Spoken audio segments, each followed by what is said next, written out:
उज्जवल Bharat news presents crime bulletin news. नमस्कार, Ujjwal Bharat news में विशेष crime bulletin में सभी का स्वागत है। गुजरात एटीएस और अहमदाबाद क्राइम ब्रांच ने इंटरनेशनल चाइल्ड ट्रैफिकिंग गैंग का पर्दाफाश किया। गुजरात एटीएस को मिली खास जानकारी के आधार पर पुलिस सब इंस्पेक्टर जेसी देसाई की लीडरशिप में एक टीम ने एक्शन लिया। इस टीम ने एयरपोर्ट की बाउंड्री वॉल के पास कोटरपुर पंपिंग स्टेशन के पास वॉच लगाई और जांच के दौरान हिम्मतनगर से एयरपोर्ट की ओर आ रही एक सफेद मारुति अर्टिगा जिसका नंबर GJ 01 MT 2600 को रोका गया और जांच करने पर गाड़ी में बैठे लोगों के पास एक न्यूबॉर्न बेबी मिला। पूछताछ के दौरान आरोपियों ने कबूल किया कि उन्होंने हिम्मतनगर के पास मुन्नू नाम के एक व्यक्ति से 3,60,000 ने न्यूबॉर्न बेबी खरीदा था और इस बच्चे को हैदराबाद में नागराज नाम के एक एजेंट को बेचने वाले थे। बचाए गए न्यूबॉर्न बेबी को तुरंत देखभाल और मेडिकल जांच के लिए चाइल्ड हेल्थ ऑफिसर को सौंप दिया गया। इस स्मगलिंग सिंडिकेट के बड़े नेटवर्क का पर्दाफाश करने और फरार बिचौलियों को पकड़ने के लिए आगे की जांच चल रही है। गिरफ्तार आरोपी के बारे में अगर जानकारी दें तो आरोपियों वंदनाबेन जिगर भाई पांचाल जिसकी उम्र है 34 वर्ष, रहने वाले मुकेश नगर सोसाइटी औधव अहमदाबाद, मूल निवासी अयोध्या उत्तर प्रदेश की है। रोशन उर्फ सज्जन महावीर प्रसाद अग्रवाल 42, रहने वाले हैं हैदराबाद तेलंगाना, मूल निवासी है झुंझुनू राजस्थान के। सुमित बच्चन भाई यादव, उनकी उम्र है 27 वर्ष, रहने वाले हैं बीजल होम्स वटवा अहमदाबाद, मूल निवासी है सुल्तानपुर उत्तर प्रदेश के। मौलिक उमिया शंकर दवे, जिनकी उम्र है 32 वर्ष, गाड़ी का ड्राइवर है जिसकी जांच अभी चल रही है। गिरफ्तार आरोपियों के साथ साथ बेचने वाले और खरीदने वाले मुन्नू और नागराज के खिलाफ इंडियन पिनल कोड IPC 2023 के तहत और जुवेनाइल जस्टिस एक्ट की धाराओं के तहत मामला दर्ज किया गया है। देखते रहिए उज्जवल भारत, देश की प्रखर आवाज। ब्यूरो रिपोर्ट विक्रम सिंह झाला जी के साथ मुख्य संपादक सीमा भट्टाचार्य। चैनल को लाइक करें, शेयर करें, सब्सक्राइब जरूर करें क्योंकि आपका साथ ही हमारा विकास है। आगे इस विशेष जानकारी के बारे में डिपार्टमेंट क्या कहती है देखिए जरूर। नमस्कार, धन्यवाद। भारत माता की जय, वंदे मातरम, जय भारत, जय जय गरवी गुजरात। नमस्कार, देखते रहिए विशेष क्राइम बुलेटिन अहमदाबाद से। ગઈકાલે anti terrorist squad Ahmedabad Gujarat રાજ્યને એક બાતમી મળેલી કે એક બાળ તસ્કરી કરતી ટોળકી એક બાળકને મેળવી અને પછી અમદાવાદ તરફ આવી રહેલા છે અને એ લોકો આ બાળકને હૈદરાબાદ ખાતે આપનાર છે। આ જે મળેલ બાતમી જે છે એ અમદાવાદ ક્રાઇમ બ્રાન્ચને આપવામાં આવેલી અને આ બાતમી અનુસંધાને અમદાવાદ ક્રાઇમ બ્રાન્ચની ટીમ દ્વારા સર્વેલન્સ ગોઠવવામાં આવેલું અને એ સર્વેલન્સ દરમિયાન જે વિગત મળેલી હતી આ જે બનાવ સંબંધે એ અંગે એક અર્ટિગા કારમાંથી 3 આરોપી અને એક 15 દિવસના બાળકનું એને બચાવવામાં આવેલા છે। આ જે આખી ઘટના જે છે એ પ્રકારે આ જે 3 આરોપી પકડાયેલા છે, રોશન ઉર્ફે સજ્જન મહાવીર પ્રસાદ અગ્રવાલ જે 42 વર્ષના છે અને મૂળ હૈદરાબાદના રહેવાસી છે અને હૈદરાબાદ ખાતે રહે છે અને મૂળ રાજસ્થાનના છે। બીજા આરોપી જે છે મહિલા આરોપી એ વંદના જીગર અશોક પંચાલ એ ઓઢવ ખાતે રહે છે અમદાવાદ શહેરમાં અને મૂળ ઉત્તર પ્રદેશ અયોધ્યાના છે અને ત્રીજો આરોપી જે સુમિત યાદવ જે વટવા અમદાવાદ શહેર ખાતે રહે છે અને મૂળ એ લોહરા મઉ જિલ્લો સુલતાનપુર ઉત્તર પ્રદેશના છે। આ જે 3 આરોપી પકડાયેલા છે એ 3 આરોપીઓએ એક યુનુસ નામની વ્યક્તિ જે છે જે ઈડર દાંતા રોડ જે છે, ઈડરથી બનાસકાંઠાની જે બોર્ડર છે આપણે સાબરકાંઠાની, ત્યાં એ રોડ ઉપરથી એ લોકોએ આ બાળકને યુનુસ પાસેથી મેળવેલું અને આ બાળક એ લોકો હૈદરાબાદ જઈને આપવાના હતા। આજે માહિતી આધારે આ લોકોને ધરપકડ કરવામાં આવેલી છે, એમના વિરુદ્ધ ગુનો નોંધવામાં આવેલો છે અને આગળની આ જે આખી ટોળકી જે છે બાળ તસ્કરીનું જે કામ કરે છે એમાં આના અલગ અલગ પાસા જે છે કે આ બાળકને જન્મ આપનાર માતા, આ બાળકને આરોપીઓ સુધી પહોંચાડવા માટેની વચ્ચેની કડી વગેરે ઘણી બધી બાબતોની તપાસ હાથ ધરાઈ રહેલી છે. આ જે હાલ જે પકડાયેલા છે આરોપી 3, એ પૈકી વંદના અને રોશન અગાઉ હૈદરાબાદ ખાતે એટલે ગયા વર્ષે 2025માં બાળકોની તસ્કરીના કેસમાં હૈદરાબાદ પોલીસ દ્વારા પકડવામાં આવેલા હતા અને બંનેને જેલમાં એકબીજાથી પરિચિત થયેલો અને ત્યારબાદ એમણે જામીન પર છૂટ્યા બાદ આ ફરીથી આ એમની ગેરકાયદેસરની પ્રવૃત્તિ એમણે શરૂ કરેલી. આ જ પ્રકારનો ગુનો 2023માં પણ એક અમદાવાદ શહેર ક્રાઇમ બ્રાન્ચ દ્વારા ઉકેલવામાં આવેલો હતો અને એ પણ આ જ પ્રકારની એમોથી હતો. એટલે હાલમાં આ ગુનો અને એ અગાઉ પકડાયેલા આરોપીઓ વચ્ચે કોઈ કડી છે કે કેમ, અને જે મોટાભાગે બાળકો, જે નવજાત બાળકો આવે છે એ સાબરકાંઠાના જે પછાત વિસ્તાર જે છે અને બનાસકાંઠાનો જે એ વિસ્તારમાંથી જ આ બાળકો મેળવવામાં આવે છે. એ દિશામાં હાલ આ તપાસ ચાલી રહેલી છે.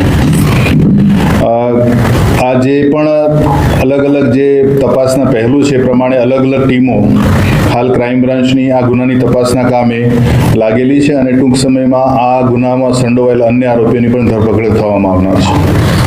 સર, ખાસ કરીને આ આરોપીઓ હૈદરાબાદમાં કોને આપવાના હતા, કેટલા રૂપિયામાં આપવાના હતા? આ અલગ અલગ તબક્કામાં બધાની ભૂમિકા છે. જેમ કે યુનુસ જે છે એની ભૂમિકા એવી છે કે જે પણ દંપતી જે છે પોતાનું બાળક આ લોકોને આપે છે. આ બાળક 60,000 રૂપિયામાં ખરીદવામાં આવ્યું હતું અને 15 દિવસ પહેલાં જ એનો જન્મ થયેલો હતો અને આ લોકો એક બાળકને સાચવવા માટેની પણ થોડીક માહિતી ધરાવે છે. એટલે બાળકને એનું જે મિલ્ક પાવડરનું દૂધ છે એ પણ આપવામાં આવે છે અને આ જે યુનુસવાળું જે આખો એપિસોડ છે એટલે કે બનાસકાંઠા સાબરકાંઠાનો જે વિસ્તાર છે એની બંને જિલ્લાની હદમાંથી મોટાભાગે જે ઘટનાઓ બને છે, અગાઉ પણ નોંધાયેલી ઘટનામાં જે બાળક મળી આવ્યું હતું એ પણ ત્યાંથી જ લાવવામાં આવેલું હતું.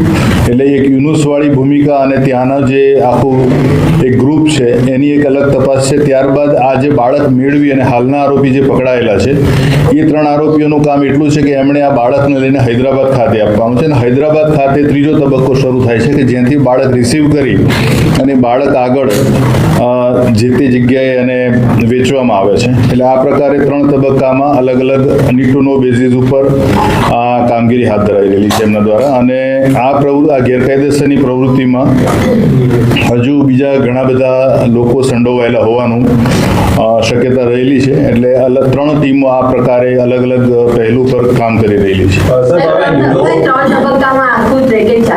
બાળકોની ખરીદીમાં બી 3નો ઇન્વોલ્વ છે કે ખાલી મૂકવા જવામાં અને ત્યાં બીજ કઈ ગેંગ સક્રિય છે?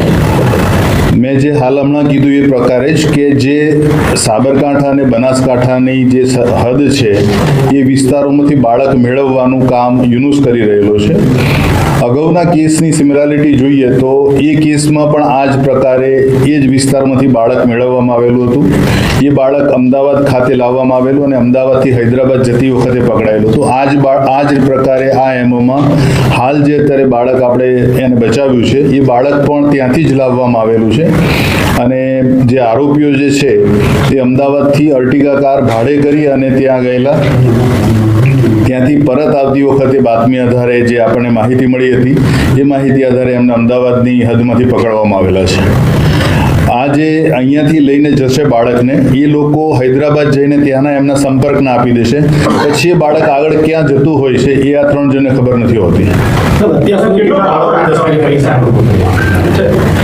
હાલ જ હમણાં મેં આપને કીધું કે આ રોશન અગ્રવાલને વંદના મહિલા આરોપી જે છે એ 2025માં ચૈતન્યપુરી પોલીસ સ્ટેશન હૈદરાબાદ ખાતે એમની ધરપકડ થયેલી બાળ તસ્કરીમાં એમની પાસેથી 3 બાળકો રિકવર કરવામાં આવેલા હતા. અને આ જે વંદના છે એ પણ અમદાવાદમાં જ રહે છે અને મૂળ ઉત્તર પ્રદેશના છે. એટલે હૈદરાબાદ પોલીસ સાથે પણ અમારો સંપર્ક અત્યારે ચાલી રહેલો છે કે એ બાળકો જે તપાસમાં ખુલ્યું છે, મૌખિક જાણકારી મળી મુજબ એક બાળક પૈકી અમદાવાદનું હતું જે અગાઉ ગયા વર્ષે હૈદરાબાદ ખાતે પકડાયેલું છે.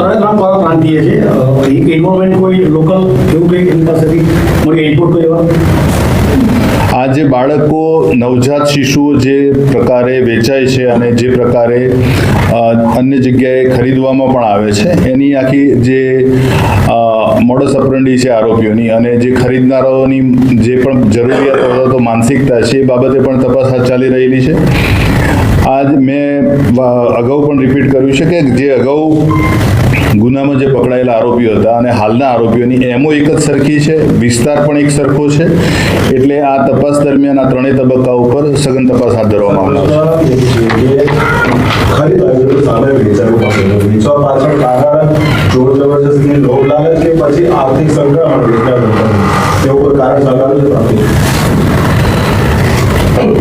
જે વિસ્તારમાંથી આ બાળકો ખરીદાય છે એ બાળકોમાં મોટાભાગે જોવા મળેલું છે કે જે લોકોના લગ્નેતર સંબંધો હોય અથવા તો પરણ્યા પહેલાં જે પણ મહિલા ગર્ભવતી થતી હોય છે એ બાળકોનો ત્યાગ કરે છે, ત્યારે આ પ્રકારની જે ટોળકી જે છે આ બાળકોને મેળવી લેતા હોય છે અને પછી અમુક કિસ્સાઓમાં બાળકોનો આગળનો ક્યાં વેચાયું છે જાણ નથી થતી, જાણ કે જ્યાં સુધી ગુનો નોંધાયને તપાસ ન થાય ત્યાં સુધી.